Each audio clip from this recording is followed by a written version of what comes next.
Now that we've seen how to build these sorts of large neural networks, we can turn to the question of how best they map onto FPGAs, and what are the sort of interesting features of these systems when we think about FPGAs and particular applications. I want to look at 4 different sorts of issues that come up when doing this mapping. The question of what neuron model to use, the question of what sorts of functions this is going to work well with, some issues about the advantages of weight matrix factorization, and the question of spiking neurons versus non-spiking neurons. That's going to lead us to a particular statement about what applications this is going to fit very well with. So first of all, what neuron models? So the neuron model is whatever that nonlinearity is that happens for each of those individual neurons on the system. And there's lots of different neuron models in the literature. The field started with a lot of sigmoid neurons, and more recently it's become very common to use rectified linear units, mostly because of simplicity in computation. And that same idea sort of applies here, that really anything that's a nonlinear, any nonlinear function will work as a neuron. Exactly which nonlinearity you pick will slightly affect the function approximation. We'll talk about that a little bit in a moment. But for the most part, as long as you can find something cheap to implement in hardware, that's what we should be using as a neuron model. And the nice thing with using this neural engineering framework approach is we're not restricted to any one particular neuron model. All of the steps that I talked about in the previous thing apply no matter what your neuron is. For simplicity, one particular option that is pretty common is the rectified linear unit. That's just a function that, if its input is negative, outputs 0. If its input is positive, outputs the same value as its input. Even something as simple as that is going to give all of the interesting properties in terms of neural networks being able to approximate functions. But if there's other functions that are more straightforward to implement, we could also take advantage of those. And that's something where taking advantage of FPGA features could be quite a fascinating topic of study. So that's one core interesting thing, that we can get away with any sort of nonlinearity that we can come up with within certain constraints. And here's this certain constraints. Which functions actually we're going to approximate, well, does depend on this nonlinearity. And in fact, once you've chosen a nonlinearity, once you've chosen what your neurons can do, you can actually analytically derive what is the class of functions that these neurons are going to be good at approximating. This basically just involves doing the first stage of the neural network, so doing the encoding and getting the activities of the hidden layer neurons, plotting them, and we've plotted them here on the left. Each of those individual lines is a different neuron, and each of the neurons has some randomly chosen encoder weights for the first layer of weights. This is with a one-dimensional input. If you do singular value decomposition on that set of neuron responses, sometimes referred to as tuning curves, singular value decomposition is going to tell you what's the class of functions that we will be good at finding decoders for. And for a pretty large class of neuron nonlinearities, you get something like this set of basis functions here on the right. This is indicating that, hey, any function that can be well approximated by adding together weighted sums of these functions on the right will be well approximated by these neurons here on the left. One other way of thinking about what this is saying here is, since all of these basis functions change smoothly, that's going to mean that this group of neurons will be best at functions that also change smoothly. This is sort of generally the case for for most neural networks, is that you want functions where small changes in your input give you small changes in your output. Now the nice thing is, as you increase the number of neurons, you can approximate any function of any complexity to whatever degree of accuracy you want. Of course, you might need an awful lot of neurons. But this gives us another way of thinking about what we're doing here. When we're saying that we're implementing any function using these neurons, well, we're actually approximating those functions. And by adjusting the number of neurons, we get to adjust the accuracy with which we're implementing a function. Thus, if we have an FPGA system or any sort of hardware system that allows us to flexibly decide how many neurons we're going to be putting in to a system, that gives us the capability of adjusting our level of accuracy of our approximation based on the tasks we want. So in lots of situations, I may not need 10-bit accuracy or 32-bit accuracy. I might be able to get away with 8, or small, or I don't have to pick. I don't have to pick that beforehand. I can pick it based just on the number of neurons that I'm applying for any function in the system. Okay, so that's one aspect to keep in mind. Another interesting aspect to keep in mind is this weight matrix factorization issue. This is a little bit more straightforward. This is just simply pointing out, hey, look, the weight matrices that we're going to be using between these groups of neurons can be factored, or another way of saying that is that these weight matrices are low rank. And as I mentioned before, yes, this saves a lot of memory because you don't have to store the entire weight matrix. I can store the 2 factors instead. But it also saves on communication cost. And that's relatively important because this, in any sort of large-scale neural network, passing around information is going to be a pretty large part of the energy cost and time cost. When we applied this sort of idea in another context, in the context of Spinnaker, which is a neuromorphic hardware platform. Briefly, it's 18 ARM cores put on a single die with a high-speed communication fabric, a high-speed asynchronous communication fabric between it that's meant to scale up to 1 million processors. When we applied this technique to their system, because they'd initially designed it without the idea of weight factorization, we went from a system, this is their original design, each of these boxes is 1 core, and on one particular core they would do the weight matrix computation and then the neuron model, and then take the spikes coming, or take the outputs from the neurons and pass them over to another core. That was their original design. When we introduce this factoring possibility to the system, what we now do is we take our neurons, we multiply by one of the factors of the weight matrix, and now we're left with a very small amount of information that we can pass along, and then multiply by the other half of the weight matrix.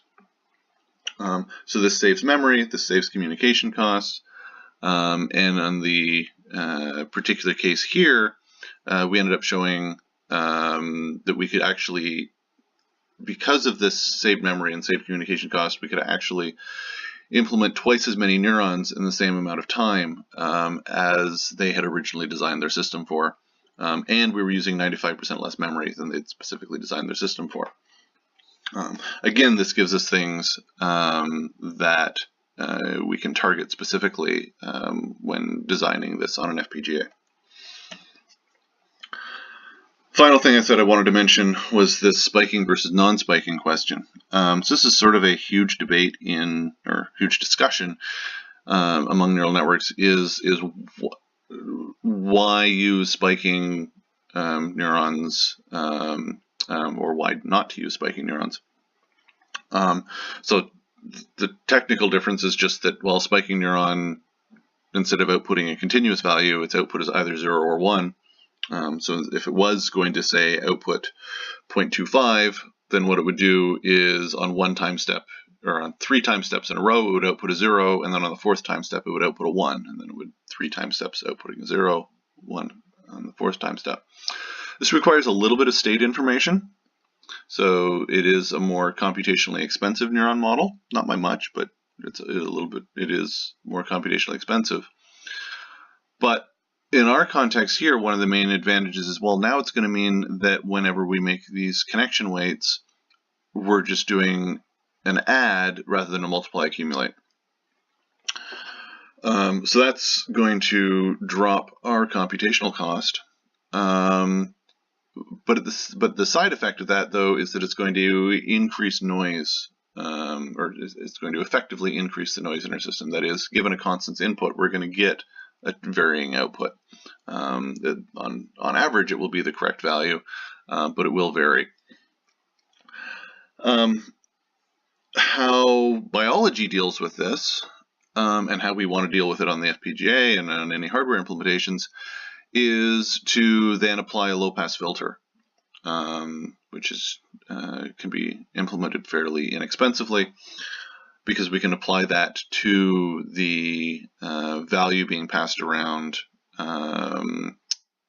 after half of the connection weight matrix is computed. So that, by putting in a low-pass filter there, one of the things we're now doing is we're adding in another interesting constraint. That is that we're now going to need these values to change smoothly over time.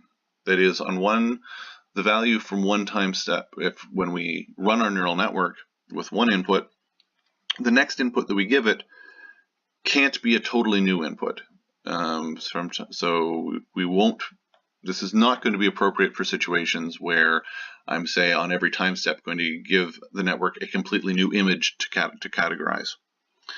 However, if my inputs are things that change smoothly over time, then I'm fine. That low pass filter is not going to hurt me, as long as the time constant low pass filter is similar to how quickly my inputs are changing over time.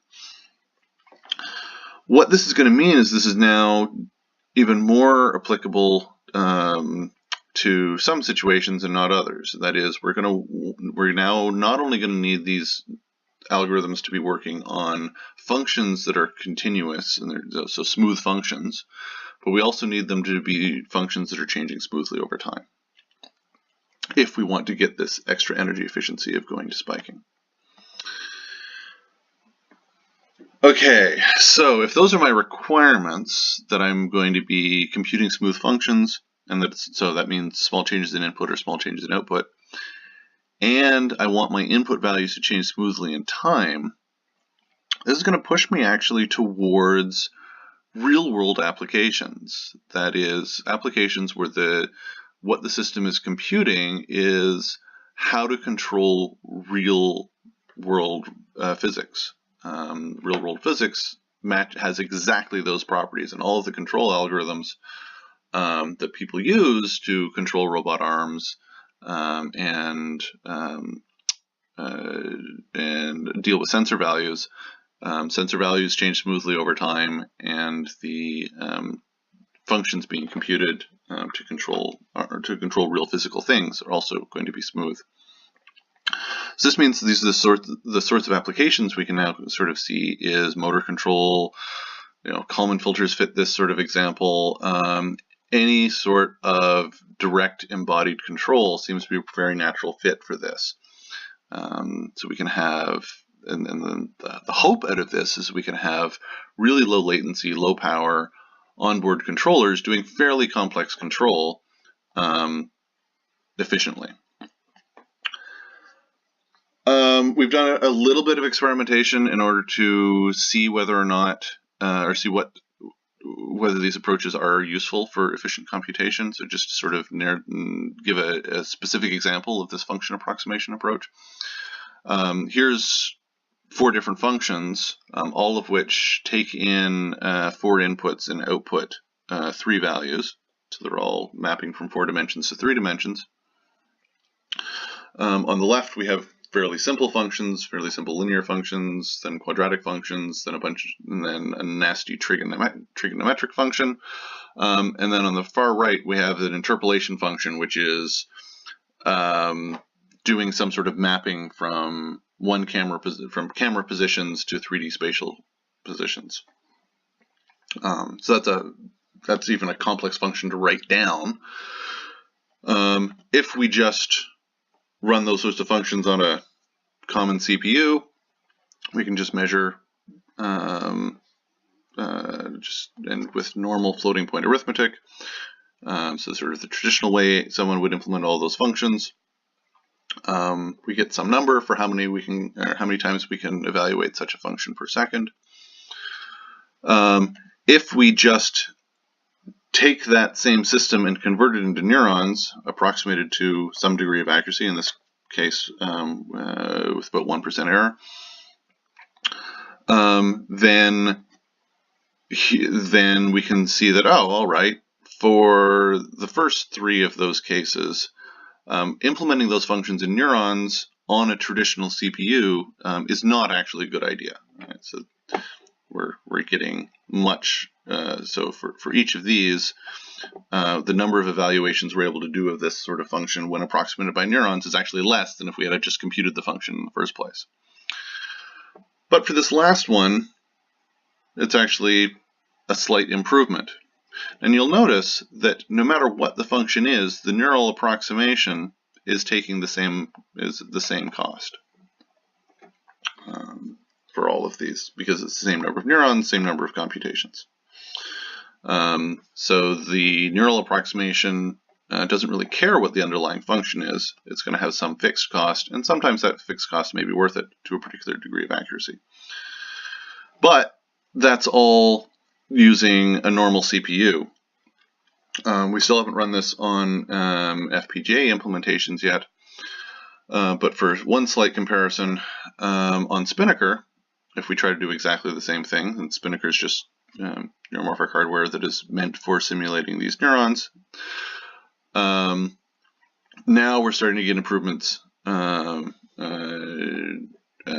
the board,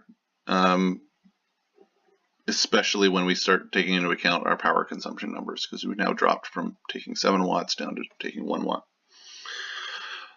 So this indicates to us that this is going to be a promising approach, especially when we start being able to use FPGAs rather than sort of older silicon like Spinnaker. To get a little bit more of an example of a more dynamic embedded one, a lot of the motor control tasks that we've been looking at need some sort of learning on the fly, and in particular, the adaptive motor control algorithm that I've brought up briefly and was showing running on one of the robots, or in the robot video very early on. The idea there is that we are doing something like a PD controller or PID controller, but where we're learning I as a function of state. We're learning how much adaptation to apply in different parts of the state space. And so the idea there is that we can learn how much extra force to apply in different parts of the space. And just wanted to show a very quick example of that. So what we're showing here is a simulation of just a single joint. The black line is where the joint actually is. The blue line is where I want it to be. And the reason it's missing is that the system by default doesn't know how heavy the arm is, and so the arm is falling down much farther than where it should be. Right now there's no learning turned on. If I do turn on the learning, what it should do is it will learn to compensate for that extra force. Now the nice thing is this is a really simple learning algorithm that can be applied right at an embedded control for any type of robot control or any type of motor control where there's going to be some sort of external forces, where traditionally you would traditionally put on a PID controller. What this gives you is something where the I term doesn't need to be tweaked and tuned particularly nicely, because it can learn a different I value for different parts of the state space. So we can actually see what it's learned here. This is a graph of how much extra force it's going to apply based on the angle. So the x-axis here is the angle, and the y-axis is how much extra force it's learned to apply. You can now see that the pendulum is going exactly where it's being controlled to. And then we can do something interesting. We do things like, well, let's add extra mass. Let's suddenly add an extra mass onto the pendulum and see how it will compensate.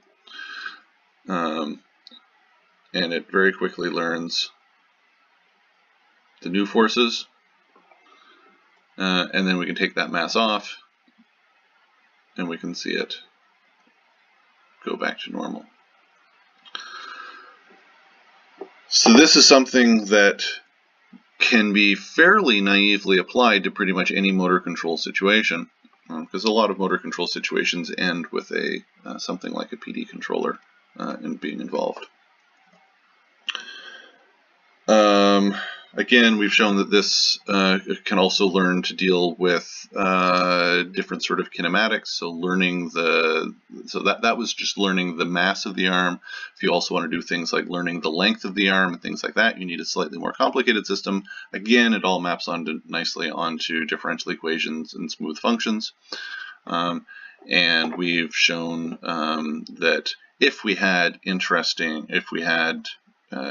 useful hardware, or hardware that was sort of optimized for these sorts of dynamics, then we should be able to get significant computational savings over other approaches. So the approach that we've been showing here is the bottom line on this graph, and this is a approximate measurement of the floating point operations needed.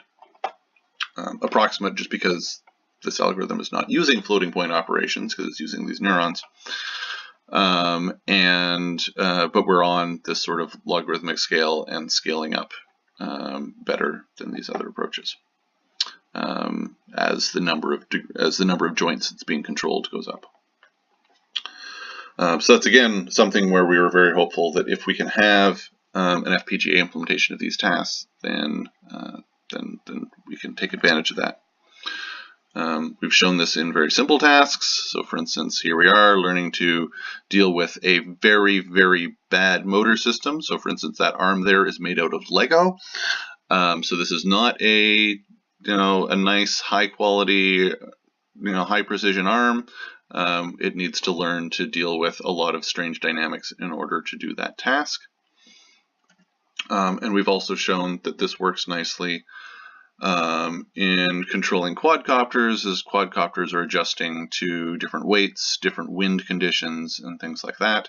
And this is also a situation where the energy cost is really important, because the energy budget on quadcopters is quite restricted.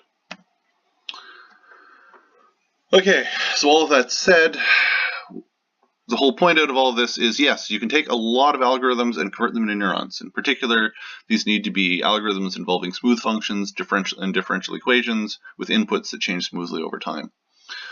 And we believe that taking these sorts of algorithms, once they've been converted into neurons, the structures of implementing those neural algorithms could be done very energy efficiently and well suited for FPGAs. And you get this nice ability to trade off accuracy for energy by just adjusting the number of neurons in your system.